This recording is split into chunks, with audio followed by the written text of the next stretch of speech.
এবার বড়মার ইচ্ছাতেই বড়মার এক ভক্তের সাথে ঘটল অদ্ভুত এক আশ্চর্য ঘটনা।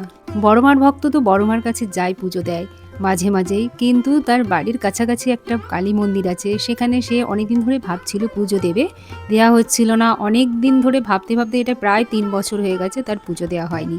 তো একদিন সে গেল সেখানে পুজো দিতে। যাবার আগে যখন বড়মার ফটোর সামনে দাঁড়িয়ে বাড়িতে প্রণাম করে বেরোচ্ছিল, তখন তার কি জানি সেদিন একটা অদ্ভুত অনুভূতি হয়েছিল। সে বুঝতে পেরেছিল যে ওখানে গিয়ে অন্যরকম কিছু একটা উপলব্ধি হবে।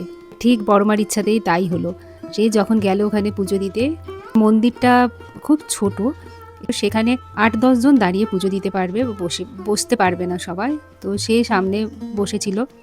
তখন একটা বাচ্চা মেয়েকে নিয়ে তার মা এসেছিল পুজো দিতে, আর ওই বাচ্চা মেয়েটার ছিল সেদিন জন্মদিন। সবাই পুজো দেওয়ার পর অঞ্জলি শুরু হলো, এবং অঞ্জলি দেওয়ার জন্য যে ফুল দেওয়া হয়, ফুলটাও তার হাত দিয়ে ওদেরকে দিচ্ছিল, এবং ওদের হাত থেকে আবার সেই ফুল বড়মার ভক্তের হাতে দিচ্ছিল, সেইগুলো আবার ব্রাহ্মণের হাতে দিয়ে মায়ের চরণে সেগুলো দিল।